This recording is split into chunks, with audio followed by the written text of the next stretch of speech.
The first thing that we notice when we look at the sign of Capricorn is that its natural position is in the high noon of the horoscope, or what astrologers call the midheaven. It is a place of prominence, and we should not be surprised to find that important people, important places, and important things are related to Capricorn. By far the most important spiritual factor in the growing awareness of mankind is initiation. The process of initiation comes under Capricorn and introduces the concept of extra-systemic influences coming from beyond our solar system, deliberately injected in order to hasten spiritual development. The harshness, justice, and cruelty often manifested in Capricorn is better understood when we include the requirements for initiation.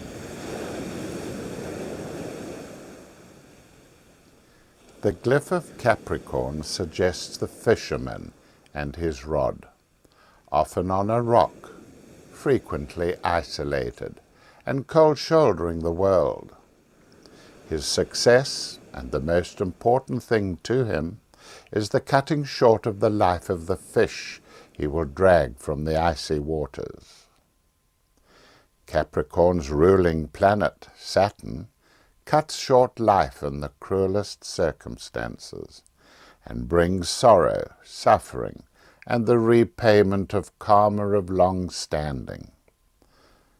The sackcloth and mourning garments signal that karmic justice has, often remorselessly, been paid.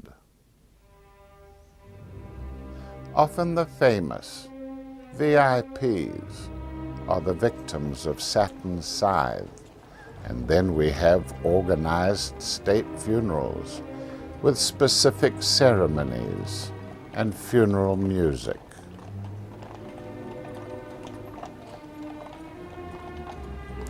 In the instance of Princess Diana, with Capricornian planets in the first house, a state funeral would have been more appropriate, so that the nation's grief could have been shed, even crystallized into the ceremonial proceedings. And when our mourning is protracted, and old Saturn often makes it so, we are reminded of our lost loved ones by the devastating onset of winter and the loss of colour and gaiety of former days. The grimmest reminder of the sorrow and suffering of Capricorn is symbolized best in that other feature of this sign, which is the skeleton and its bones. The most permanent of the skeletal remains of a corpse is, of course, the skull. The hideous reminder of the Pol Pot regime says it all. No wonder the skull and crossbones flag denoted the grisly threat to anyone who opposed pirates on the high seas. When the grimness and sorrow of Capricorn are brought together in a sour humour, or where the skeleton and its parts are used, we have the macabre, and here the dance macabre.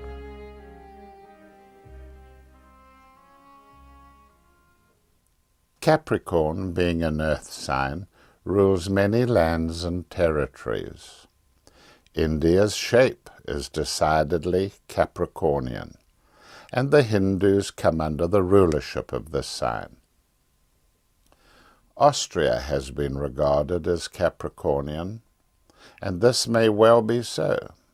She is very crystallized, rigid, and intransigent, all Capricornian features. Austria, like her neighbour Switzerland, is mountainously Capricorn too. Canada is very cold in winter. A rucksack with provisions for en route up the mountain, but also the symbol of spiritual teachings, like the voice of the silence, light on the path, and so forth. Body harness, for attaching the climber's rope, and to take up the strain in a fall, symbolically a resilient mental body to deal with stress.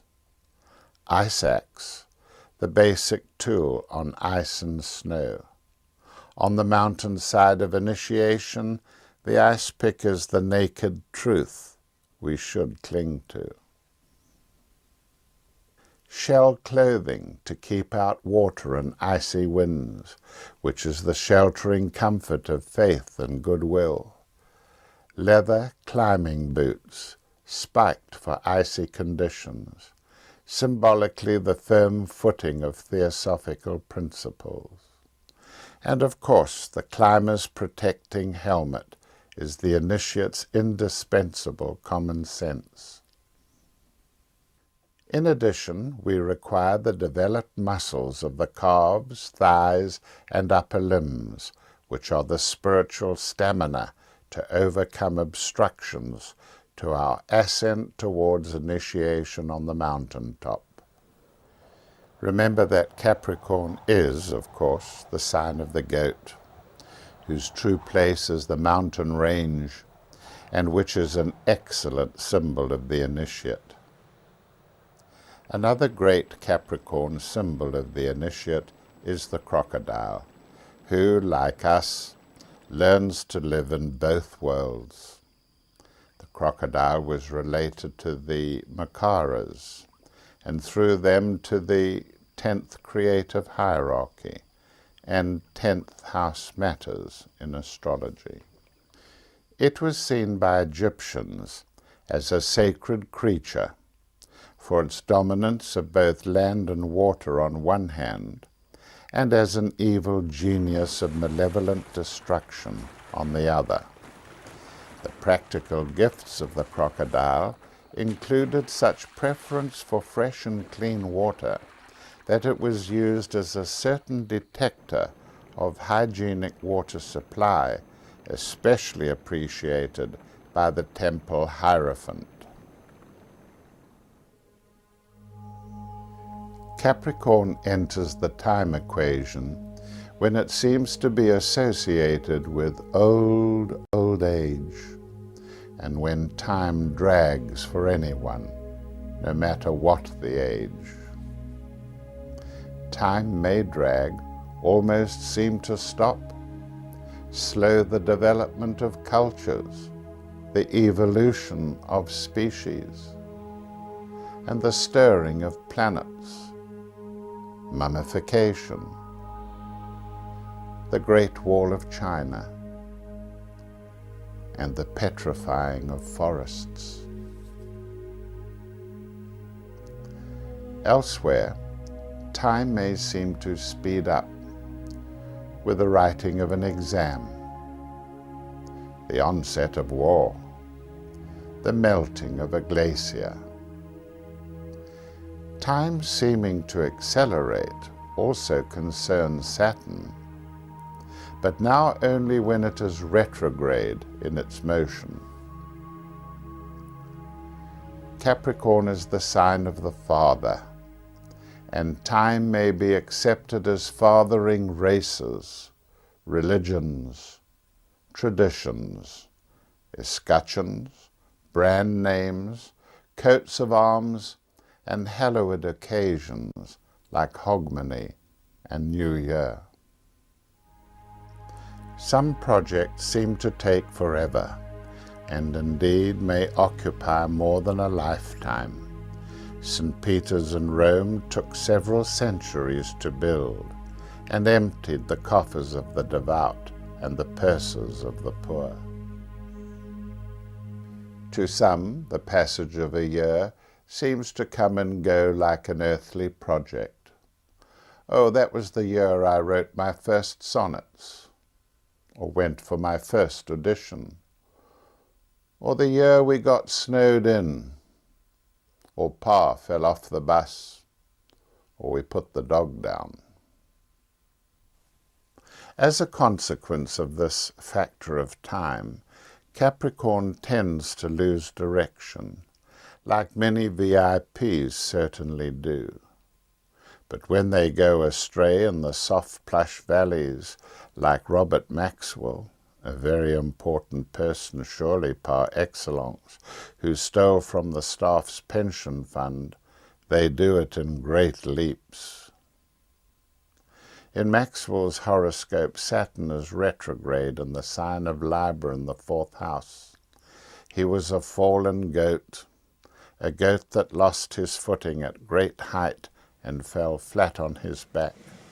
And of course Maxwell was found dead, floating in the water. Straying on the mountain face, however, often brings the goat rewarding fame. Columbus sailed west to seek the wealth and spices of the Indies, and discovered instead the gold of the Spanish Main. Swedenborg, the anatomist, first used the methods of science to find answers to questions of spiritual consciousness, but then, taking an inner leap, found many of them there. Some say he paid the price for such foolhardiness with his own sanity. Similarly, it was Ptolemy, the Greek astrologer, who, in the 2nd century AD, gave us the geocentric view of the solar system, which put the Earth at the center of the universe. It was to hold up the development of modern astronomy for 1,500 years, but the giant leap it gave was to navigation and to timekeeping. Capricorn rules systems. Earth in Capricorn is the geocentric system of Ptolemy, just described, which is still used for convenience in orthodox astrology to this day. Sun in Capricorn, on the other hand, is the heliocentric system of Copernicus. Our own school of astrology uses both systems, a blending of modern and ancient astrology, which gives astrological interpretation and prediction its astonishing accuracy.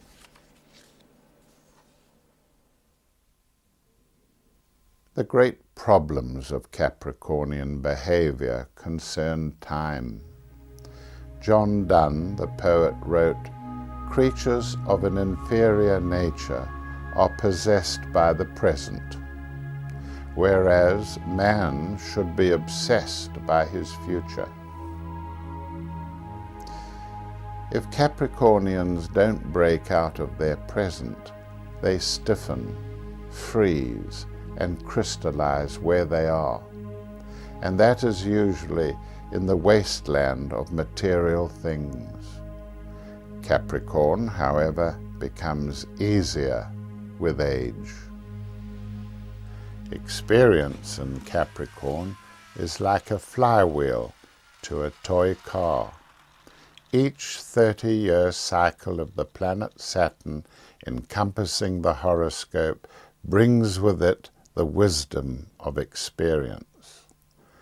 In its first round, Saturn is felt as harsh, burdensome, and even cruel, with the emphasis on learning from your mistakes. The second time, between the age of 30 and 60, Saturn's presence is not so harsh. You reap the benefit of the lessons learned at his hands, and there is a feeling that he is beginning to carry you along with him. Then finally, in the third round of Saturn, starting at about the age of 60, qualities like those epitomized by the figure of the wise Indian guru can emerge, giving the capacity to understand and to utilize the fruits of all your suffering. And the momentum of Saturn can carry you right on into your 90s. To the spiritually ambitious, the rounds of Saturn suggest increasing levels of consciousness, of initiation, the ultimate reward for persistence and patience. The surprising denouement of the sign of Capricorn is the integration of personality, the infusion of spirituality, and the sacrifice of the resulting psychosynthesized novitiate to the divine intent. This gilded bronze relief of the climaxing feature of this dramatic integrating Capricornian process shows Abraham, symbolizing the higher self, taking Isaac, the integrated personality, up the mountain of initiation to sacrifice him there for whatever God's purpose intends. Abraham and Isaac saddle up the ass for the journey, and the Capricornian denouement, the preparation to sacrifice Isaac, with a finale of divine intervention in the form of an interceding angel. This dramatic scenario of the final stages of spiritual ascent is a fitting tribute to the hard-won rewards of sorrow and suffering inherent in the sign of Capricorn and its ruling planet, Saturn.